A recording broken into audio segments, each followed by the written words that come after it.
everyone, how you doing? James here from Linode. So the swag has gone, the R2-D2 Lego giveaway has found a new home. My voice is kind of on the way out, which means only one thing. It is the morning after MSP Summit in Orlando, the Channel Futures event. So as I like to do, I thought I'd make a quick video just to highlight some of the, what it was like and also some of the key takeaways.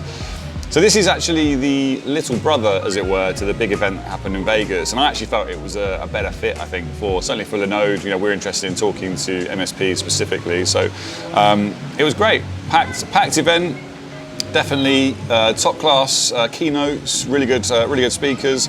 Can't fault that. Really good to be on the stand with Katerika, who's new to our events team, and Jonathan Hill, our head of revenue ops.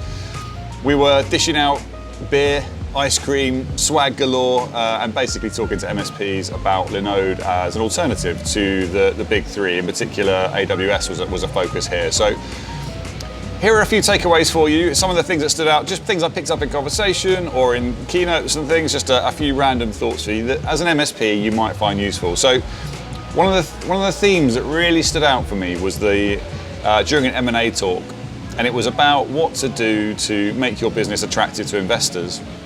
Now I know, obviously I have a big network of MSPs that I talk to fairly regularly. Not everyone's ready to sell or interested in selling anytime soon, but the advice that came out was very clearly things that you should be doing anyway. So there's a whole number of pieces of advice, things like just obviously focusing on your EBITDA, making sure your processes are in place, making sure your accounts are right, making sure that your business is attractive. That just generally means that it's healthy, and keeping an eye on it from the view of an investor is just good practice anyway. There's a lot to that. That could be an entire video in itself, but taking some time to stop and think, is my business attractive to an investor, I think is something you should do anyway. Another one was now there is a difference between North American pricing and say the UK, for example. However, there was a lot of talk about how to increase your average seat price and to lean into cybersecurity. So Chris Weiser in particular is a sort of well-known, big, sometimes controversial proponent of the high seat costs. But I think it's advice that can carry anywhere really, to really lean on that cybersecurity risk angle. Obviously cybersecurity is huge anyway, that's not a new piece of advice, but really focusing on that and leading with that. When I looked at the approach that he's recommending and some others, it's very clear that that should be absolutely front and center when you're trying to go to market. Another small piece of advice, again, nothing really that new, but something that we can all do with a reminder of occasionally: be careful of reliance on one customer. If you've got a whale in your base, they're making up 50% of your revenue, that's not attractive to investors. It's also quite risky for you. So it's very important to make sure you're spreading your risk. If you don't have any kind of liability limitation agreement, or you haven't thought through what would happen if one of your clients was hacked, because it definitely will happen at some point, you need to have done that. So make sure you've got something in place, or you've at least considered what your liability is. You can't really wash your hands completely of liability, but you do, I think, need to say, look, this is where we draw the line. Whether we give you, something happens, we give you a free month of service, or our approach will differ based on whether you're using our security stack or not. If you're not, then obviously our liability is greatly limited. Another interesting approach, I've always, being a member of the tech tribe, good, better, best is a pricing model that I think works very well for a lot of MSPs.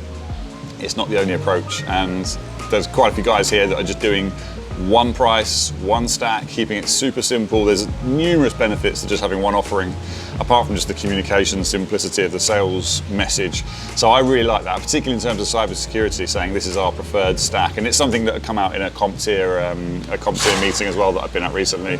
So I really like that idea of, think about, could you manage with just one stack? Last but not least, the market overall is in really good shape, and I think that's encouraging. I mean, there's a crazy amount of interest from investors in MSPs. It's not easy being an MSP, of course, but it is a really good time for the potential, particularly with the cybersecurity angle, the interest from investors. Even with the challenging economic times ahead, there's still that interest is still very clearly there. There's numerous sessions on M&A this event. So That was it. That's my kind of scattergun roundup of the things that just stuck in my mind. Thought I'd sort of download those and download those and share them with you. Brilliant event, highly recommend it. We'll definitely be looking to attend this one again. It was always going to be a push because this coincided with DattoCon, so I wasn't totally sure how it'd work out, but we were really pleased, had loads of good chats. So fantastic event, highly recommend it. And if you get the chance, get yourself over here. If you like this sort of information, then head on over to linode.com/partners. You can sign up for our newsletter there, where I create sort of regular video content. And obviously, if I'm in your LinkedIn feed, you can follow me here and get this kind of update. Next one for us is EMEACon, which I can't wait for. That's in London on the 31st of October. And then we've got IT Nation in November, back in Orlando again, so looking forward to that. Thank you very much for watching. Appreciate your time. Hope you found it useful, and I'll see you again soon. Okay, bye for now.